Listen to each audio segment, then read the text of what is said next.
शांतिरापः शान्तिरोगदयः शान्तिः वनस्पतयः शान्तिर्विश्वे देवाः ताते जयतु।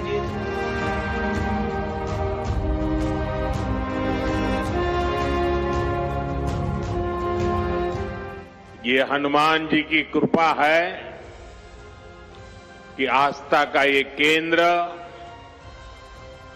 अब आरोग्य का केंद्र भी बनने जा रहा है।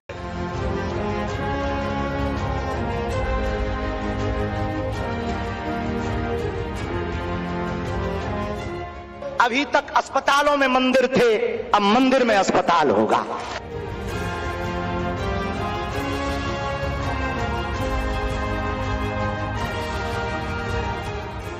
बागेश्वर धाम में भजन, भोजन और निरोगी जीवन तीनों का आशीर्वाद मिलेगा।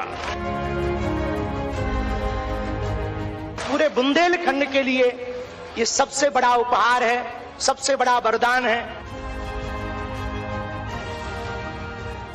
अब बागेश्वर धाम में आरोग्य का आशीर्वाद भी मिलेगा।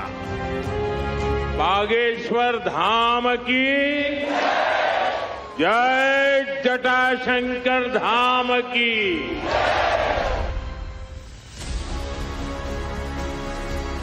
प्रधानमंत्री नरेंद्र मोदी जब बुंदेलखंड की धरती पर पहुंचे तो उन्होंने साधना से संपन्न इस धरती को साधनों से संपन्न करने का संकल्प लिया। छतरपुर के बागेश्वर धाम में Balaji cancer institute and research centre का डिजिटल शिलान्यास किया और कैंसर अस्पताल के निर्माण के संकल्प के लिए बागेश्वर धाम के पीठाधीश्वर पंडित धीरेन्द्र शास्त्री की जमकर तारीफ की। मेरे छोटे भाई धीरेन्द्र शास्त्री जी काफी समय से देश में एकता के मंत्र को लेकर लोगों को जागरूक करते रह रहे हैं।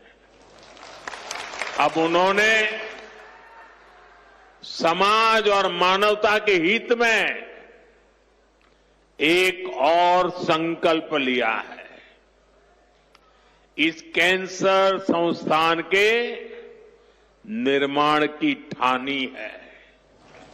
यानी अब यहां बागेश्वर धाम में भजन, भोजन और निरोगी जीवन तीनों का आशीर्वाद मिलेगा। बागेश्वर धाम के पीठाधीश्वर धीरेन्द्र कृष्ण शास्त्री के एक निमंत्रण पर प्रधानमंत्री नरेंद्र मोदी बागेश्वर धाम पहुंचे। ये पहली बार हुआ है जब मध्य प्रदेश में किसी सनातन धर्मगुरु के या किसी धाम में प्रधानमंत्री नरेंद्र मोदी पहुंचे हों और वहां पर उन्होंने एक हॉस्पिटल का शिलान्यास भी किया हो। और इसके लिए बागेश्वर धाम को सजाया भी गया था। आप देख रहे हैं तस्वीरों में कि प्रधानमंत्री नरेंद्र मोदी एक तरफ और एक तरफ पंडित धीरेन्द्र कृष्ण शास्त्री। तो अलग अलग जगहों पर आपको अलग अलग बोर्ड और खंभों पर आपको यहाँ का पूरा चरित्र चित्रण मिल जाएगा। मौका कैंसर अस्पताल के शिलान्यास का था और हिंदू धर्माचार्यों की मौजूदगी में मंच पर जब सनातन के दो वॉरियर्स एक साथ दिखे तो जाहिर है सनातन विरोधी छटपटा गए होंगे, क्योंकि इस मंच से कैंसर को शिकस्त देने की हुंकार भरी गई तो साथ ही साथ हिंदू आस्था और परंपराओं का समर्थन करते हुए सनातन विरोधियों पर तीखे वार किए गए और हिंदुओं को बांटने की राजनीति का आरोप लगाते हुए विपक्ष पर करारा प्रहार भी हुआ।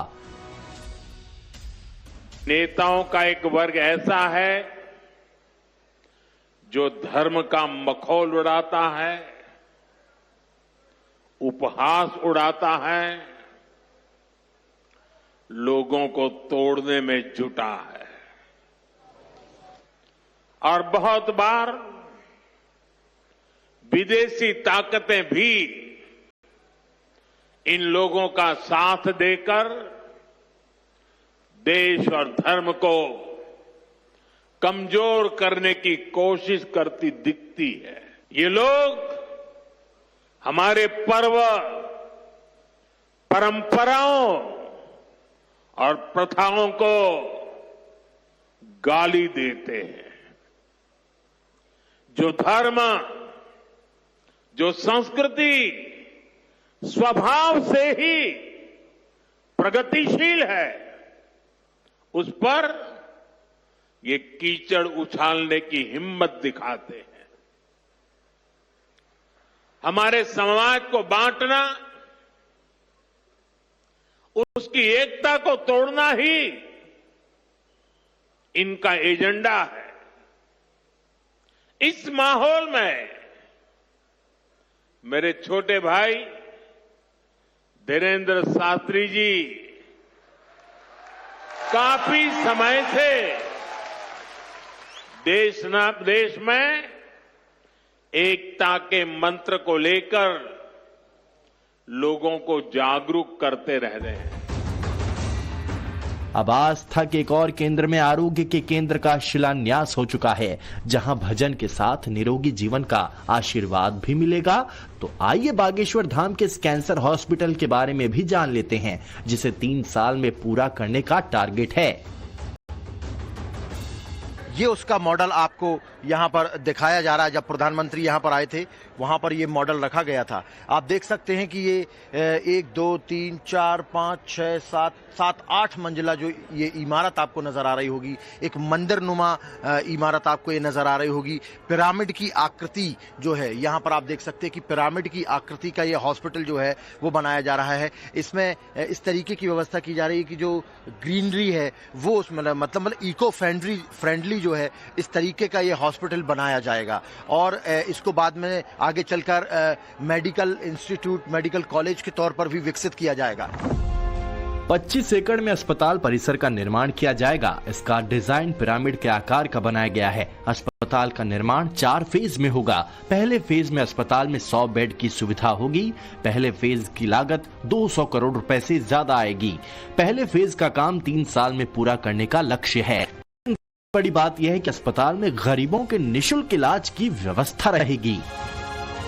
बागेश्वर धाम का हॉस्पिटल 4 चरण में होगा। प्रथम चरण में लगभग 100 बेड का होगा, जिसमें 20 आईसीयू भी होंगे और रेडिएशन की व्यवस्था होगी, कीमो की व्यवस्था होगी, थेरेपी, मल्टी स्पेशलिटी भी होगा और साथ में ट्रॉमा सेंटर भी रखा जाएगा। और ये धीरे धीरे चरण बढ़ा करके 4 चरण में लगभग 300 से 400 बेड तक पहुंचाएंगे इसको और मेडिकल कॉलेज तक इसको पहुंचाएंगे। बागेश्वर धाम में बन रहे कैंसर हॉस्पिटल से सिर्फ मध्य प्रदेश या छतरपुर के लोगों को ही फायदा नहीं होने वाला है, बल्कि इसके आसपास के राज्य के लोग भी यहां आकर अपना इलाज करा सकते हैं। और खास बात यह है कि यहां पर मुफ्त इलाज की भी व्यवस्था होगी। इसके अलावा बाबा बागेश्वर के अनुसार बाहर से यानी कि विदेशों से भी डॉक्टर यहां पर इलाज के लिए आएंगे, ताकि बेहतर सुविधा के साथ साथ बेहतर चिकित्सा भी लोगों को मुहैया कराया जा सके। ये वही धीरेन्द्र शास्त्री हैं जो सनातन की धर्म ध्वजा को लेकर आगे बढ़ रहे हैं, जो हिंदू एकता का प्रण ले चुके हैं और हिंदू राष्ट्र के एजेंडे पर काफी मुखर रहते हैं। महत्वपूर्ण सवाल है। आप हमेशा बात करते हो हिंदू राष्ट्र की, क्या प्रधानमंत्री जी से भी इस विषय में कोई चर्चा हुई? हिंदू राष्ट्र की कोई चर्चा हमने हुई क्या? अक्सर एक बात पहले भी बोली और हमने यही बोला है कि हमें हिंदू राष्ट्र कागज पे नहीं, लोगों के दिलों पे चाहिए। इसी कारण वो अक्सर सनातन विरोधियों के निशाने पर भी रहते हैं, लेकिन इन सब से बिना विचलित हुए उन्होंने परहित सरिस धर्म नहीं भाई के सिद्धांत को अपनाया। भव्य मंदिर बनाने से पहले कैंसर अस्पताल की आधारशिला रखी।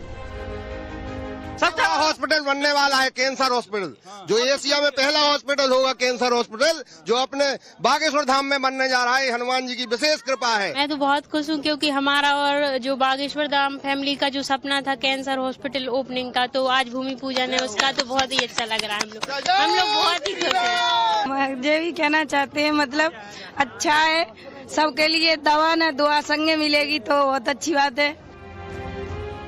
आध्यात्म के साथ सेवा सनातन की परंपरा रही है और ये परंपरा देश में उत्तर से दक्षिण और पूरब से पश्चिम तक नजर आ जाएगी।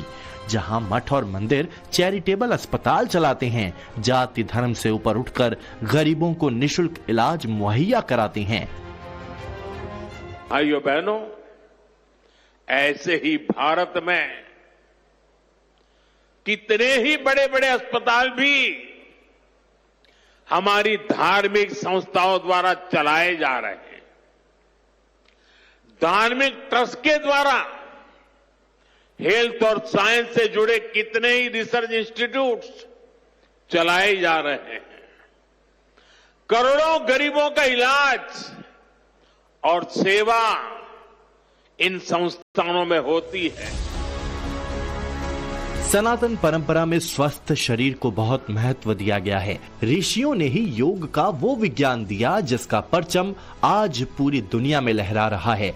और अब बागेश्वर धाम के पीठाधीश्वर धीरेन्द्र शास्त्री ने मानवता की जीत के लिए कैंसर संस्थान के निर्माण का संकल्प लिया है, क्योंकि कैंसर भारत में मौत का दूसरा बड़ा कारण है।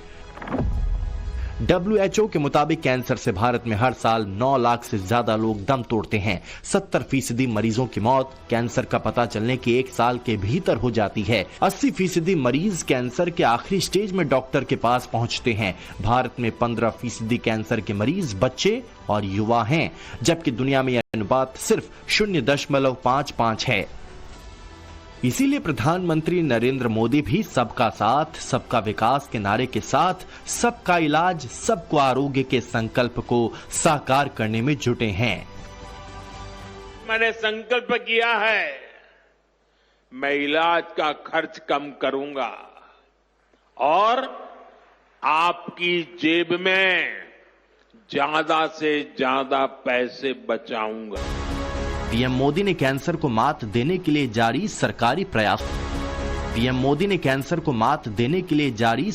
प्रयासों के बारे में भी बताया और कहा कि कैंसर की दवाइयां